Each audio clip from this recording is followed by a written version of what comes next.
on the various kinds of knowledge by Clement of Alexandria.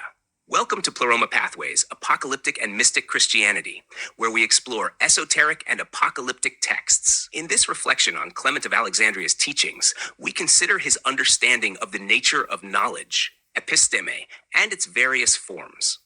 Clement, the great Alexandrian teacher, places knowledge at the center of the spiritual and intellectual journey, examining its relationship to reason, will, and the contemplation of divine realities. Clement opens with the foundational definition. As then, knowledge, epistēmē, is an intellectual state from which results the act of knowing, and becomes apprehension irrefragable by reason. So also ignorance is a receding impression, which can be dislodged by reason. Knowledge, for Clement, is not merely an accumulation of facts, but a firm, reasoned apprehension, unshaken by competing arguments. Ignorance, on the other hand, is described as an unstable impression, subject to displacement through the discipline of reasoning. He continues, and that which is overthrown, as well as that which is elaborated by reason, is in our power.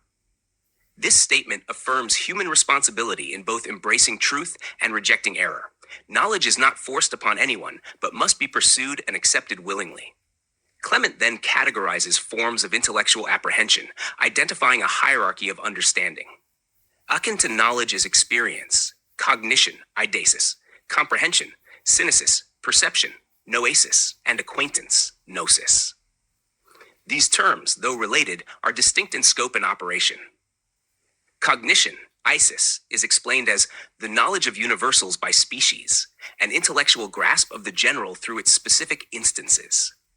It is the way in which categories are understood by examining the particular cases that express them. Experience, on the other hand, is comprehensive knowledge, which investigates the nature of each thing.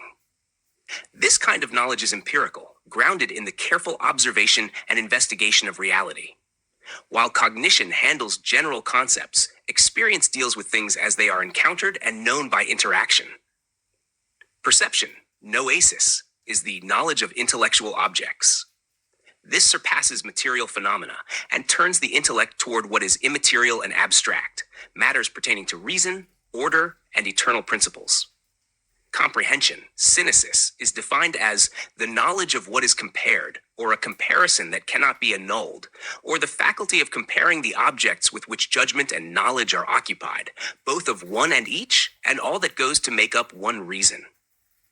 It is the act of synthesizing different pieces of knowledge, weighing them in relation to one another, and forming judgments that lead to a cohesive understanding. Acquaintance, gnosis, is described as the knowledge of the thing in itself, or the knowledge which harmonizes with what takes place. It is the culmination of knowledge, where one no longer merely perceives or compares, but knows the thing as it is, in harmony with the reality it represents. Clement then declares, truth is the knowledge of the true, and the mental habit of truth is the knowledge of the things which are true. Truth is not subjective nor changeable, but a condition of the mind shaped by conformity to reality. To have knowledge of the true is to have a stable, reasoned apprehension of things as they are. He continues, now knowledge is constituted by the reason and cannot be overthrown by another reason. This means true knowledge, once rightly apprehended, is firm and not vulnerable to mere argument or rhetorical persuasion. Clement reflects on the limits and possibilities of human action. What we do not either from not being able or not being willing, or both. Accordingly, we don't fly, since we neither can nor wish. We do not swim at present, for example, since we can indeed, but do not choose. And we are not as the Lord, since we wish, but cannot be. For no disciple is above his master, and it is sufficient if we be as the master. Here, Clement acknowledges both the limitations of human nature and the aspirations toward likeness with the Lord, not in essence, but in immortality and contemplation. He clarifies, not in essence, for it is impossible for that which is by adoption to be equal in substance to that which is by nature. But we are as him, only in our having been made immortal, and our being conversant with the contemplation of realities, and beholding the Father through what belongs to him. The distinction is clear. Human beings may be granted immortality and the capacity for contemplating realities, yet they do not share the same essence as the one begotten by nature. Finally, Clement elevates the role of volition. Therefore, volition takes the precedence of all, for the intellectual powers are ministers of the will. Will, it is said, and thou shalt be able. The act of willing precedes knowledge, judgment, and action.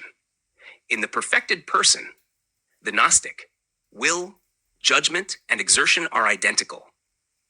This means that the internal deliberations and external actions are in harmony, reflecting a life governed by reason and divine contemplation. As it is written, and a right heart seeketh knowledge, and heareth it. And again, God taught me wisdom, and I knew the knowledge of the holy. In Clement's view, true knowledge is inseparable from divine instruction, the will to learn, and the cultivation of a life aligned with what is true and real.